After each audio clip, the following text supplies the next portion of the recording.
기도하겠습니다. 하나님 아버지, 영광스러운 이름, 만입이 있다 한들 어찌다 그 영광을 송축할 수 있겠습니까마는 우리의 입술을 열어 그 이름을 송축해 하시고 우리 입술의 찬양을 받으셨음을 알기에 감사와 찬송과 영광을 올려드립니다. 입술로 찬양했으니 이제 살아가는 삶을 통해 그 이름을 더욱더 영화롭게 하며 세상이 그 이름을 알아가는 일에 우리의 삶이 사용되기를 소원하오니 그리 허락하여 주옵소서. 말씀을 푯대 삼아 말씀 인도하시는 삶으로 우리가 하나님의 백성됨과 그 나라에 소속된 시민인 것을 드러내며 살아가는 귀한 한 주가 되게 하여 주옵소서. 감사드리며 예수님의 이름으로 기도하옵나이다. 아멘. 오늘 본문은 미문이라 이름 붙여진 그 장소에서 되어진 사건을 담고 있는데요. 미문은 그 동쪽으로 예루살렘 성에 들어가기 위해 난 많은 문들 중에 동쪽으로 난 문을 일컫는 것이고요. 그 문을 나서면 기드론 골짜기가 나오고 그 반대편에 주님이 기도하셨던 겟세마네 동산을 이룰 수 있는 그 문이 바로 미문이라 이름 붙여진 그 자리입니다. 오늘은 이 본문을 2023년 우리 동천교회가 함께 마음을 합하여 이루고자 하는 소망에 초점을 맞추어서 오늘 본문을 좀 같이 풀어 보고자 합니다. 오늘 본문 1절은 이렇게 시작이 됩니다. 제9시 기도 시간에 베드로와 요한이 성전에 기도하러 올라갈새. 이 짧은 언급 속에서 저는 아주 중요한 두 가지 언급을 주목하면서 말씀을 좀 풀어가려고 하는데요. 첫째는 베드로와 요한이라는 언급입니다. 오늘 짧은 본문에 베드로와 요한이 거듭해서 언급되고 있는 것을 볼 수 있습니다. 이 둘이 함께 언급되는 것이 그리 특별하냐고요? 제자들 중에서도 특별히 많이 알려진 인물들이니까 같이 드러나는 것이 특별하게 보이지 않을진 모르겠지만 사실 이 두 사람은요, 함께하기가 힘든 그런 조건을 가지고 있는 사람들입니다.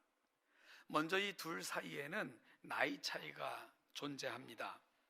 예수님의 12 사도 중 베드로는 가장 나이가 많은 제자이고요, 반면에 요한은 가장 어린 제자로 알려져 있습니다.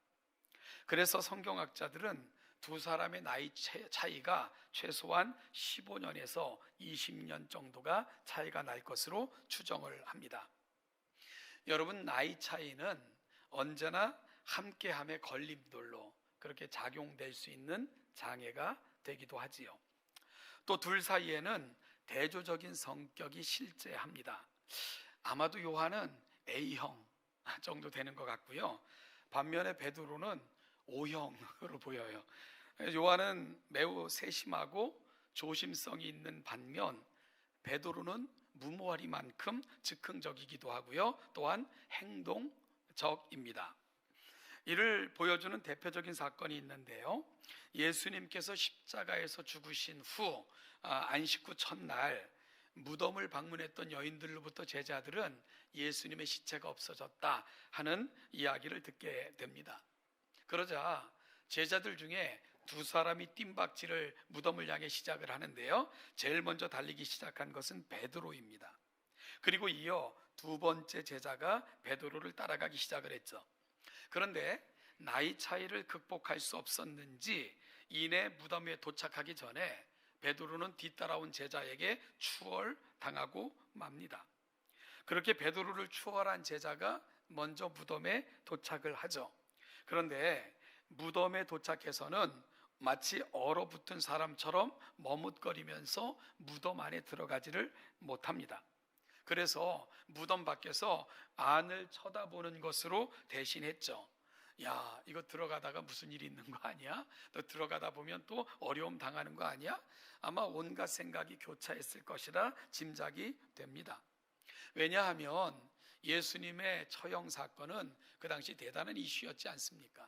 특별히 종교 지도자들은 저가 죽은 후 3일 만에 부활한다고 했어 라는 말을 기억하고는 혹시 그 말을 실행하기 위해 시체를 훔쳐갈지도 모르니까 큰 돌로 무덤을 막았고 24시간 동안 교대로 수비하도록 그렇게 요청했던 것이 종교 지도자들이 했던 일이고요. 후에 예수님의 시체가 없어진 후 종교 지도자들이 태한 태도가 뭡니까?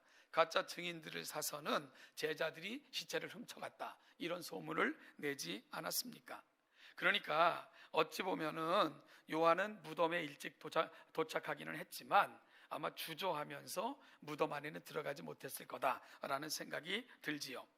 여러분, 그런데 뒤처졌던 베드로가 이어 앞섰던 제자가 도착한 무덤에 도착을 합니다. 그런데 베드로는요, 도착하자마자 머뭇거렸던 제자와는 다르게 지체 없이 무덤 안으로 들어가게 됩니다. 그러자 먼저 왔던 제자도 용기를 내서 뒤따라 들어가서는 예수의 시체가 없어졌다는 것을 확인하지요. 자, 그러면 먼저 도착한 제자는 누구일까? 여러분, 이 사건을 기록하고 있는 성경은 요한복음입니다. 그런데 요한은 그 제자가 누구인지를 밝히지 않고 있습니다.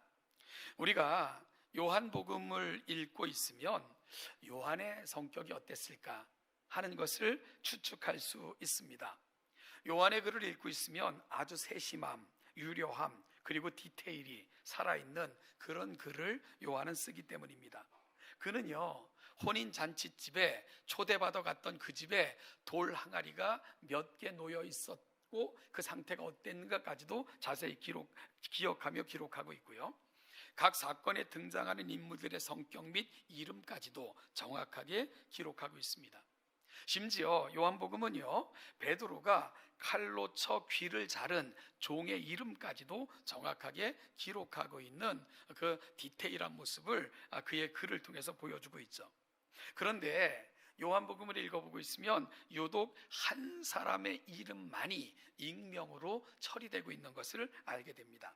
그 사람은 만찬 자리에서 예수님의 품에 안겨 있었던 제자이고요, 디베랴 바닷가에서 베드로가 가리키며 이 사람은 어떻게 되었습니까? 라고 물었던 사람이고, 예수님의 무덤에 베드로와 함께 달려갔던 제자입니다. 그러니까 여러분, 결론은 요한의 치밀함과 섬세함 그리고 디테일에 비추어 볼 때 요한이 그 제자가 누구인지 모를 리가 없었다는 거죠. 베드로가 칼로 귀를 쳐 귀를 떨어뜨리게 한 그 종의 이름까지 기억하고 있는데 예수님의 제자 중에 한 사람, 그것도 가장 친근하게 예수님 곁에 있었던 제자를 모른다? 말이 안 되는 거죠. 그런데 왜 요한은 그 한 제자의 이름만 익명으로 처리하고 있는 것일까요? 그 제자는 누구일까요? 바로 자신입니다. 철저하게 자신을 숨기고 있는 것이지요. 여러분, 사실 요한복음은 다른 복음서에 비해 매우 늦게 쓰여진 성경입니다. 아마도 요한은 이 복음서를 기록할 때는 나이가 많이 들었을 때이고요, 신앙과 인격이 매우 성숙되어져 있던 시기였습니다. 그런 그가 자신의 이름만을 익명으로 처리하는 것은 오직 예수만, 오직 그분의 이름만 높아지고 드러나기를 바라는 그 간절함이었을 거다. 이것이 바로 자기의 이름을 익명으로 처리하고 있는 요한의 마음이었을 것입니다. 신앙은 시간이 지날수록, 나이가 들어갈수록 성숙해져 가야 되며, 여러분, 주님 만날 날이 가까울수록 우리의 가슴엔 주님으로 충만해져야 되지 않겠습니까? 그렇게 주님을 만나야지 우리 가슴에 주님의 흔적조차 없는 모습으로 주님을 맞이한다면 우리의 모습이 얼마나 초라할까요? 바로 요한은 시간이 지날수록, 주님을 만날 날이 가까울수록 오직 그분으로만 충만해 갔던 인생, 요한의 모습을 성경을 통해서 만나는 건 역시 감동적입니다. 그런 그의 모습의 절정은 요한계시록에서 볼 수 있습니다. 요한계시록을 기록할 당시 요한은 복음을 전하다가 반모라는 섬에 유배되어 있었습니다. 여러분, 반모라는 섬, 그 당시는 접근하기 어려웠던 섬이었을 거고요, 지금도 접근하기가 어려운 섬이 반모섬입니다. 그런 요한은 반모라는 섬에 갇혀 있으면서 날이 갈수록 핍박과 박해가 교회에 심하게 가해지고 있다는 그런 소식을 듣게 됩니다. 그러자 요한은 그 자리에 꿇어 엎드려 교회를 가슴에 품고 기도했고요, 그 교회를 생각할 때마다 너무 가슴이 아파 엉엉 우는 모습을 요한계시록을 통해서 그는 고백하고 있습니다. 그래서 요한계시록을 읽고 있으면 그 요한계시록을 기록한 요한의 눈물이 흥건한 그 요한의 눈물 자국이 결국은 요한계시록을 기록하게 만든 동기구나라는 생각이 들 정도로 요한의 눈물이 가득한 성경이 요한계시록입니다. 여러분, 교회를 걱정하며 자신의 안위보다는 예수 전하다가 유배되어 있지만 오직 교회, 예수 그리스도 그분만 생각했던 요한, 어찌 보면 요한은 시간이 지날수록 고결한 신앙과 인품으로 다듬어져 가고 있는 모습을 저와 여러분들에게 보여주고 있는 거죠. 많은 분들이 그런 고백을 해요. 나이가 들어갈수록 아름답게 나이 들어가는 게 힘들다고. 그런데 요한은 나이가 들어갈수록 하나님 앞에 아름다운 인격, 그 주님으로 충만한 교회를 가슴에 담고 그 교회를 사랑하는 그런 사람으로 성장해 가고 있었던 것입니다. 여러분, 베드로와 요한, 이 두 사람을 설명하려니 어쨌든 말이 길어졌는데요. 어쨌든 두 사람은 나이에서도 그렇고요, 성격에서도 큰 차이를 보이고 있는 것, 성경을 통해서 확인할 수 있는 부분입니다. 또한 그들의 관계를 라이벌 관계로 그렇게 규정한 학자들도 있습니다. 조금 자유롭게 신학하는 학자들은요, 요한복음 21장 사건을 거론하면서 둘을 라이벌 관계였다 이렇게 주장하기도 합니다. 요한복음 21장에는 아주 유명한 사건이 기록되고 있죠. 뭡니까? 디베라 바닷가로 부활하신 주님께서 찾아가신 사건입니다. 친히 조반을 마련하여 먹게 하신 주님께서는 베드로에게 질문하시죠. 네가 나를 사랑하느냐? 3번 물으신 후에 예수님께서는 베드로에게 새로운 사명을 주십니다. 여러분, 그러면 저와 여러분들 같은 이 상식적인 사람은 그 주님의 사명, 우리를 다시 회복시켜 주시고 사명의 무대에 다시 세워주시면 뭐라고 고백하겠습니까? 주님 감사합니다. 나 같은 것을 다시 기억해 주시고 찾아오셔서 너무 감사합니다. 이 목숨 다 바쳐 주님을 위해 살겠습니다. 이게 정상 아닙니까? 그런데 베드로는요, 이 사명을 주신 주님께 대뜸 한 말이 뭔 줄 압니까?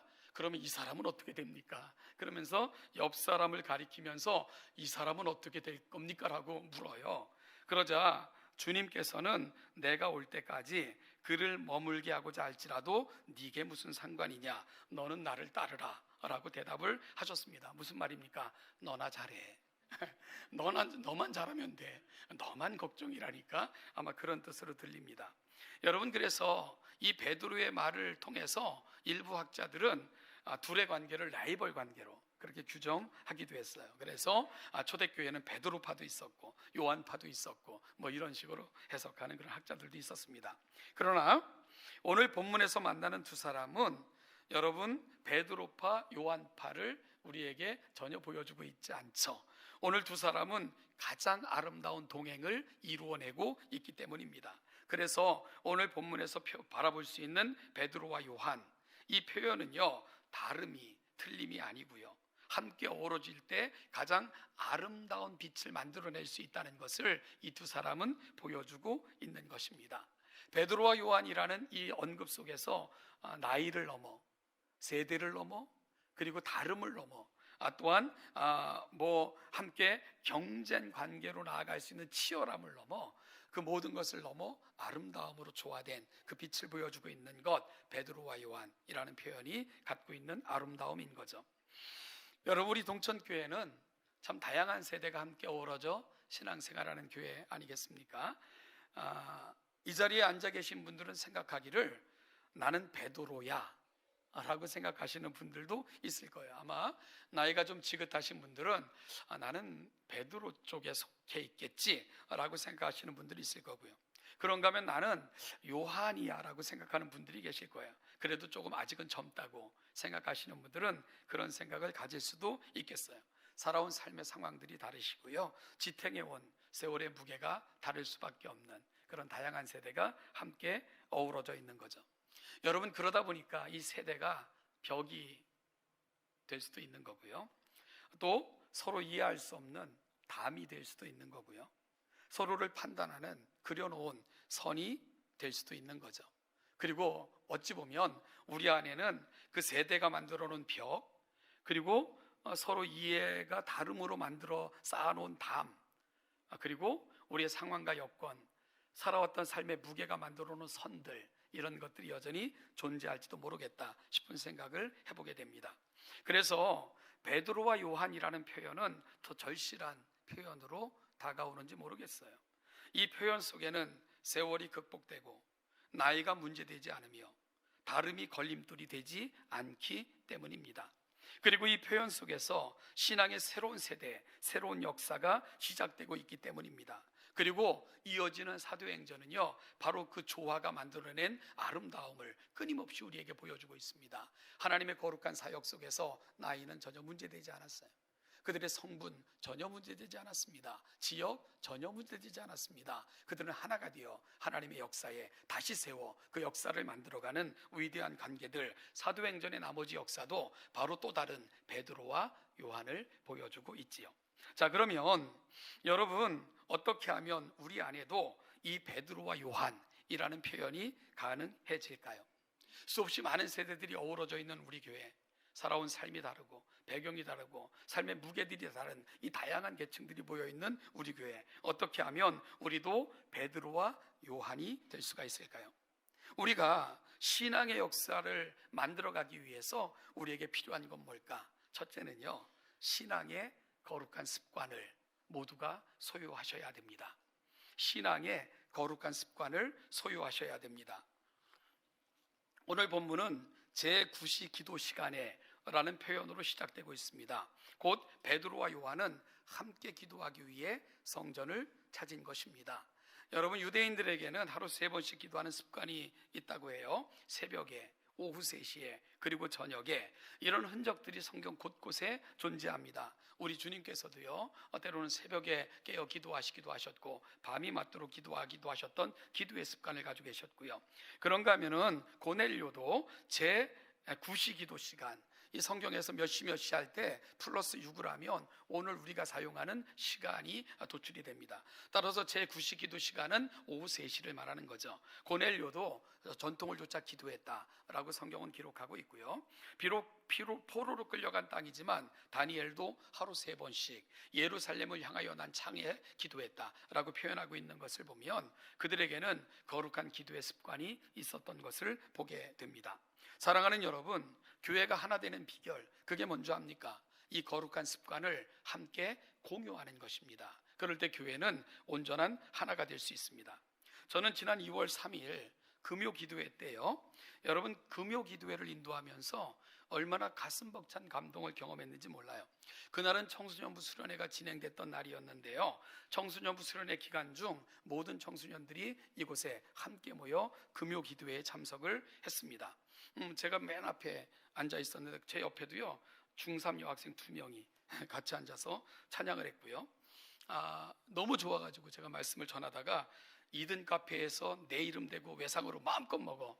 아직도 아무도 안 먹었기에 너무 감사한데 어째 그런 충동적인 약속을 해버리고 말았는데요. 저는 그곳에서 교회의 멋짐을 볼 수 있었거든요. 여러분, 그 자리에는 우리 할아버지 할머니, 연세가 되시는 분들도 앉아 계셨고, 어찌 보면 그분들에게 이 앞에 앉아 있었던 우리 청소년부 아이들은요, 그 아이들은 이제 아직도 초등학교 6학년, 이제 중고등부에 올라갔지만 아직은 졸업을 안 했으니까 초등학교 6학년부터 고등학교 2학년, 3학년들은 졸업을 했고까지 이렇게 앉아 있었거든요. 어찌 보면은 그 자리에는 할아버지 할머니 뻘 되시는 분들도 앉아 있었던 거고, 그리고 그분들에게는 손주 뻘 되는 애들이 함께 앉아 있었던 거죠. 여러분, 근데 얼마나 감격적인 줄 압니까? 함께 손뼉치며 함께 손을 들어 찬양하고 그리고 함께 그 위대하신 이름 앞에 나아가는 이런 모습, 이거 세상에서 흔히 볼 수 있는 모습 아니잖아요. 함께 노래하며 감동하고 온 몸짓으로 그 은혜 앞으로 함께 나아가는 갈망들, 그 아이들을 가슴에 품고 온 성도들이 부르짖어 기도했고요. 그 아이들도 우리가 여러분 손에 쥐어진 그 프린트를 보면 우리 환우들의 명단이 기록되어 있어요. 그럴 때 그 프린트를 뒤적이는 아이들의 모습을 보면서 감동이 된 거예요. 그 아이들도 그 이름을 불러가며 기도하기 위해 프린트를 또 뒤적이고 있고, 그런 모습 속에서 저는 교회의 하나 되면 여기에 있구나 라는 것을 볼 수가 있었죠. 여러분, 교회는 하나 되자고 구호 외친다고 되는 것 아닙니다. 함께 거룩한 습관을 공유할 때 교회는 무조건 하나가 될 수 있는 겁니다. 그래서 교회는 거룩한 습관을 공유하는 것, 이게 무엇보다도 중요합니다. 그래서 세대별로 드리는 예배도 의미가 있지만 온 세대가 함께 어우러지는 예배는 그것 이상의 아름다움을 저와 여러분들에게 보여주고 있는 거죠. 이렇게 함께 아름다운 신앙의 공동체, 세대를 뛰어넘는 공동체로 성장해 가는 것, 그것은 우리 교회가 함께 좋은 신앙의 습관을 공유하시는 것입니다. 그럴 때 교회는 하나가 될 수 있습니다. 여러분, 이것이 신앙의 역사를 만드는 공동체의 시작점입니다.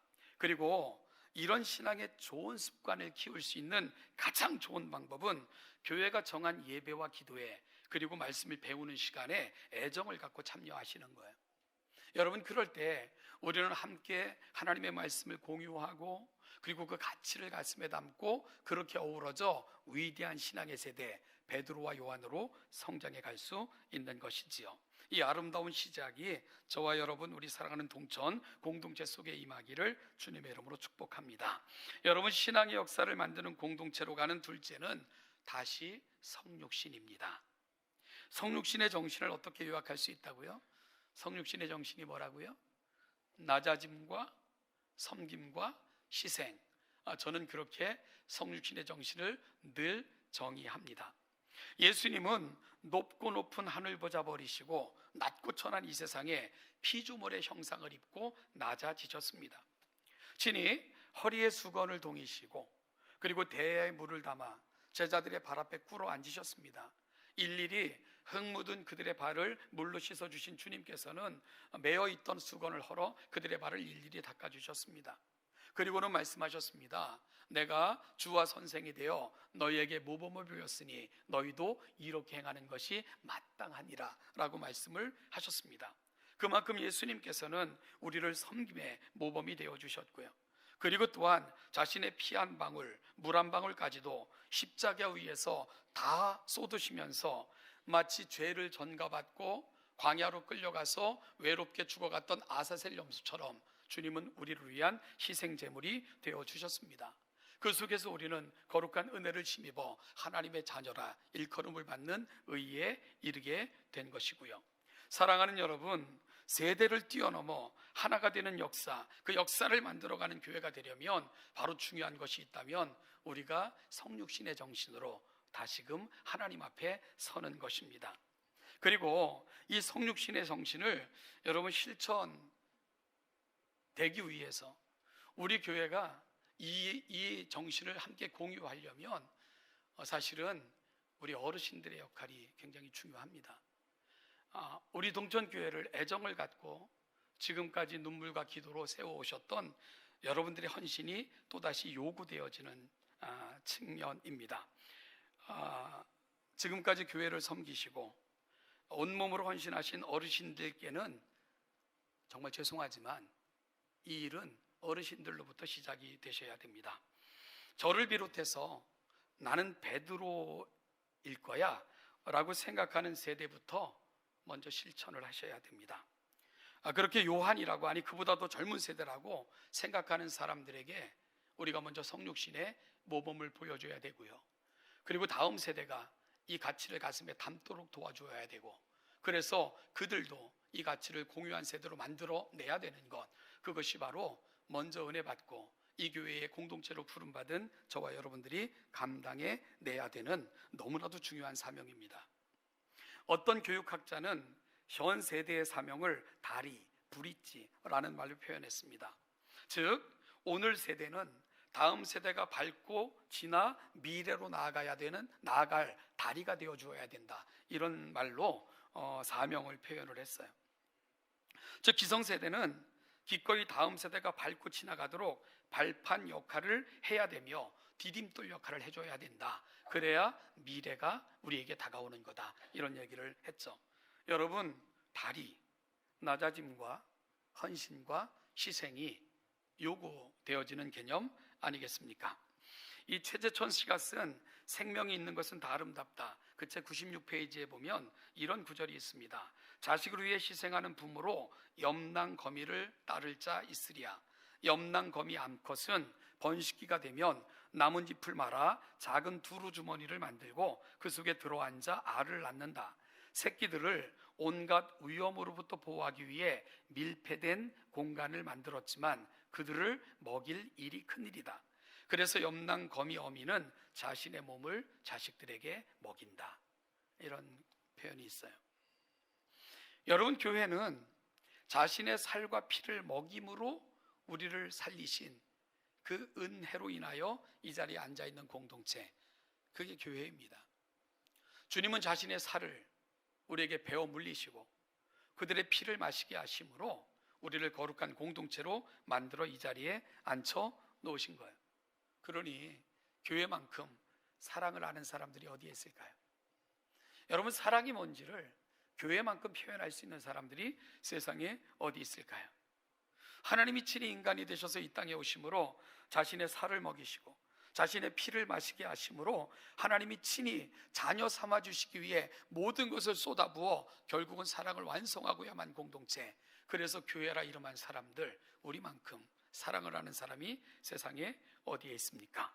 그래서 신앙은 바로 이 성육신을 경험했고 이 의미를 부여안고 살아가는 사람들로부터 신앙의 역사는 시작되는 것입니다. 사랑하는 여러분, 그리고 신앙의 역사를 만드는 일들은요, 그리고 우리가 함께 다리가 되고 다음 세대를 이끄는 일은 아주 작은 신앙의 실천으로부터 시작이 돼야 됩니다. 뭐 이렇게 보면 아직도 그런 얘기 한다면서요. 뭐 찬송을 부르실 때 맨날 복음성가만 부르지 말고 찬송도 합시다. 그냥 인도자를 믿고 여러분 열심히 찬양하시면 돼요. 어디에 노래가 들어있으면 찬송가고 어디에 들어있으면 복음성가고, 이런 구분 자체가 어리석은 겁니다. 우리가 사용하는 찬송가에 들어있는 90% 이상은 다 복음성가예요. 여러분, 어디에 들어있어야 찬송가고 거기에 안 들어있으면 복음성가고, 지금 여러분이 쓰는 찬송가에는요 예전에 복음성가였던 것이 굉장히 많이 들어와 있거든요. 그러니까 어디에 들어있는 게 찬송가다 복음성가를 구분하지 않아요. 그러니까 왜 맨날 복음성가만 부르고 하는 것은 내가 얼마나 무지하다 하는 것을 드러내는 것과 같은 개념입니다. 그냥 인도자들을 믿고 열심히 찬양하시는 겁니다. 여러분, 그럴 때 정말로 함께 박수치고 함께 손을 들고 거룩한 몸짓으로 그렇게 나아갈 때 그 속에서 세대 통합이 이루어지지 않겠습니까? 아니, 세대의 벽이 찬송도 다르고 부르는 노래도 다르고 너와 내가 건널 수 없는 그 강이 우리 노래에도 존재한다면 베드로와 요한은 어느 세월에 이루어지겠습니까? 따라서 여러분, 어찌 보면 기성세대의 헌신이 좀 더 필요한 영역들일 거예요. 모르면 눈을 감고 뭐 돈 내고 콘서트도 가는데 음미도 하시고 열심히 배우려고 노력을 하시고, 그래야 우리의 신앙의 패러다임도 넓어지고 그 속에서 공감의 역사가 만들어지지 않겠습니까? 여러분 아시잖아요. 이 금요 심야 기도회 이 찬양팀 다 자원봉사자들이에요. 교회에서 제공하는 건 여러분 식은 김밥 한 줄 달랑 줘요. 그럼 자기들이 간식 싸가지고 와서 서로 먹고요. 그리고 어떤 사람들은 직장 퇴근하고 부랴부랴 와가지고 밥도 못 먹고 여기 앉아 있는 거예요. 그러고 나서 그래도 사랑하는 성도들을 하나님의 은혜의 공동체를 이끌고 싶어 그렇게 헌신을 하는 거예요. 열과 성을 다해서 만들어낸 그 헌신이 어찌 보면 우리가 누리는 이 아름다운 은혜의 길이 되어 주는 거죠. 그런데 누구는 불평만 하고 심지어 관심도 없고 참여도 하지 않는다면 어떻게 아름다운 공동체, 신앙의 우일의 공동체가 만들어질 수 있겠습니까? 과거에 우리 동정교회는 그런 분들이 없죠. 그런데 예전에 그 어떤 교회, 제가 이렇게 섬겼던 교회에서 어떤 어르신이 이렇게 식당에서 식사를 하시는데, 여름에 이 뜨거운 국을 너 어떻게 먹어? 그러면서 확 미시대. 그래갖고 제가 원래 사람이 너무 착해가지고 화를 잘 안 내는데 견딜 수가 없어가지고, 어르신 그러시면 안 된다고. 좋은 거 마음에 드시는 거 드시고 싶으면 집에 가시면 드시면 되죠. 어르신이 뜨겁다고 생각하는 그 국을 만들기 위해 더운 날 식당에서 이분들은 며칠 전부터 준비하셨고 온갖 수고를 다해가지고 이 국을 만들어낸 거 아니겠냐고. 그러면 고맙다고 감사하다고 말을 못할 망정 그렇게 하시면 안 되죠.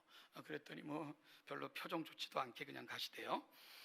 여러분, 이 교회는 다 착하니까 이런 수고하고 그런 말 듣고도 꼭 참고 하고 그러는 거지. 이 교회 공동체가 아름다워질 수 있는 거는 우리가 성육신으로 다시 무장을 해야 돼요. 우리 주님께서는 하늘 보자 버리시고 이 땅에 오셨고 정말 나 때문에 피 흘리시고 나 때문에 살 찢으시면서 그 놀라운 사랑을 완성해 내셨는데, 우리가 보여주는 사랑이 너무 가난하다면 우리가 주님 앞에 얼마나 쑥스러운 공동체가 될 수밖에 없겠습니까? 그래서 작은 것 하나에도 감사합니다, 수고하셨습니다, 고맙습니다, 얼마나 애썼냐고, 나는 먹는 것도 힘든데 이거 만들기 위해서 얼마나 애썼냐고 하는 말 한마디가 그들에게는 피로로, 그리고 심지어 육신이 아픈 것도 수고도 다 사라지게 만드는 보약보다도 더 귀한 여러분들의 말씀이 될 거예요. 그런 것들이 우리 교회의 아름다운 공동체 문화를 만들어 간다는 것을 우리가 함께 좀 기억했으면 좋겠습니다. 우리 어르신들이 먼저요, 지나가시다가 뭐 네 집에만 어떻고 내 집에만 어떻고, 애들 만나면 어유 야 너 참 귀하구나, 어릴 때부터 정말 예수님을 얼마나 소중하니, 야 너 참 귀하다 하면서 머리도 좀 쓰다듬어 주시고, 먼저 안녕 인사도 하시고, 뭐 유시고 하이 영어로도 좀 인사하시고, 그러면서 우리 아이들을 좀 격려해 주시고, 그러면 그 아이들이 이 공동체에 속해 있다는 것, 이 공동체 속에서 내가 신앙생활 한다는 것에 대해서 얼마나 감동을 느끼겠어요. 여러분, 수고하시는 분들에게 조금 틀려도 달라도 좀 어려워도 아유 고맙다고, 얼마나 수고하냐고, 난 앉아서 부르는 것도 힘든데 니들은 얼마나 수고하냐 그러면서 격려해주고 그런다면 그 속에서 얼마나 멋지고 아름다운 정말 그 하나님의 은혜가 우리 가운데 폭포수같이 임하겠습니까? 저는 그렇게 되리라고, 저는 그러리라고 저는 믿습니다. 사랑하는 여러분, 베드로와 요한, 이 둘의 이름이 같이 들어있는 건 이건 굉장한 감동이에요. 이들은 세대를, 환경을, 여건을, 개인의 명예를 뛰어넘어 하나님 나라를 위해 위대한 하나가 되었기 때문이죠. 그러자 하나님께서는 그들을 통해 하나님의 역사를 이 땅에 펼쳐가기 시작을 한 겁니다. 안진베이가 일어서고요, 그들이 복음을 전할 때 하나님의 놀라운 역사가 이루어지고 정말 모든 세대가 하나님께 돌아오는 그 놀라운 역사의 중심에 그들을 세웠지 않습니까? 여러분이 역사를 감당하는 교회가 되려면 또다시 우리 안에 소망이 있었으면 좋겠습니다. 베드로와 요한, 우리 사랑하는 동천교회가 오늘 이 시대에 또다시 베드로와 요한이 되어 시대와 상황과 여건을 뛰어넘어 하나님의 나라를 위한 위대한 하나됨, 그를 통해 역사하시는 하나님의 역사를 볼 수 있는 귀한 공동체를 세워져 갈 수 있기를 주님의 이름으로 축복합니다.